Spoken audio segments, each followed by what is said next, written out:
Welcome back in. Well, it's about time to lace up your running or walking shoes and add some color to your outfit. Jessica Robbins is here this afternoon to talk about the upcoming Spirit of Sierah Color Run and what it supports. Thanks for being here today. Thank you so much for having me. Absolutely. So for those of us, for folks out there who are watching who aren't familiar with Sierah Joughin and why we do this, Sierah is someone who was tragically murdered. How long ago? Almost a decade ago. 2016. In 2016.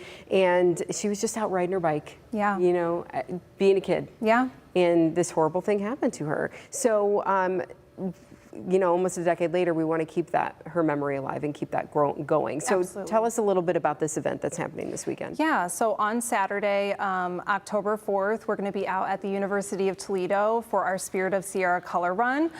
We have a 5K and we have a 1-mile fun run. It is not timed. It is just a great opportunity for friends, for family to come out and have fun and get some color thrown on them and remember Sierah's legacy and help to raise funds to support our programming. Yeah, talk a little bit more about that programming. I know in the past you've gone into schools, you've done, you know, safety programming with kids, you've done fingerprints, things like that. What is this money going to be used for? Yeah, so we are very excited. This year we launched our newest programming initiative, which is Print and Protect. And what that program does is it allows us to put the Kid Print ID machines in the hands of law enforcement departments across the state of Ohio. And that allows them to print those Kid Print IDs that has a child's photo, a child's statistics, and a fingerprint. So if a child does go missing, parents or caregivers have that information that they can provide to law enforcement to work to find a child quickly.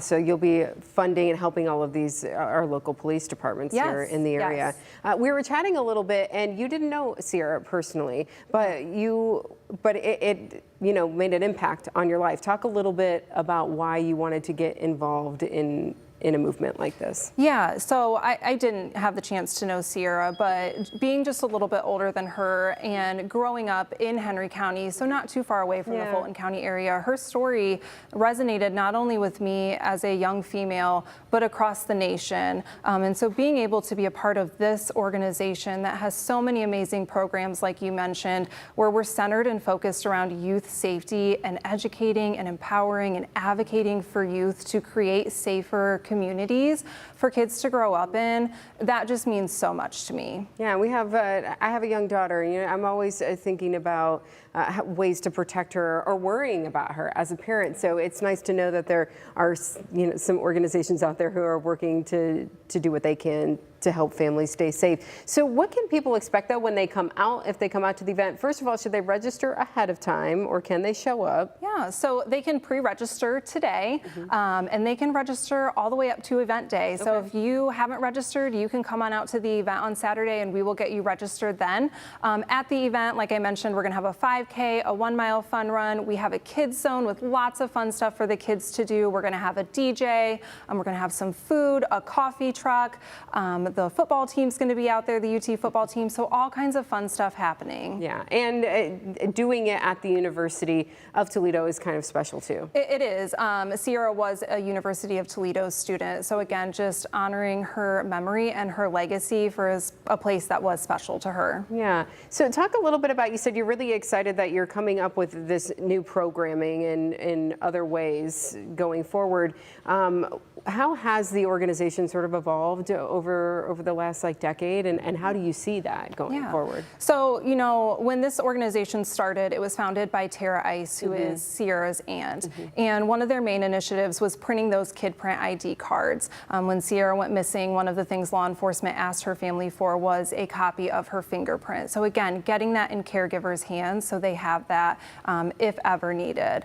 And that has expanded to us doing community safety events. So our Sierra Strong for the Community, where we're providing free self-defense and self-awareness training to youth in the community. We have our school curriculum where we have self-defense and self-awareness curriculum in health and PE that schools can bring in, so kids are having consistent training and empowering themselves. And again, now we're bringing in this new program, so continuing to expand. And we also have Sierra's Law, which is the violent offenders database in the state of Ohio. We're working with lawmakers currently to make some amendments to that, and our goal would be to see that nationally enacted in every state. Yeah, and that means that families can go, I believe, do they need to go to the sheriff's office, or they need Correct. to get that list? Yep. So individuals who are convicted of specific violent crimes are required to register for a 10-year period.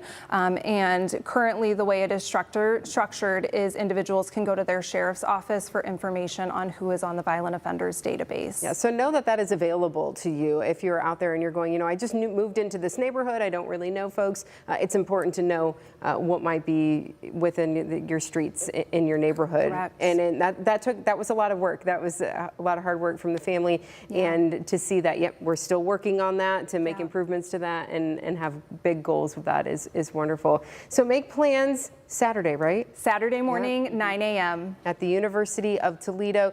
You can pull out your phone right now and scan that QR code if you want to go ahead and get yourself registered for that ahead of time, or like you said, you could show up and join the event. Just know that you're going to be a little colorful once you leave it, right? Absolutely. Very good. Thank you so much for being here today. Thank you. Yep.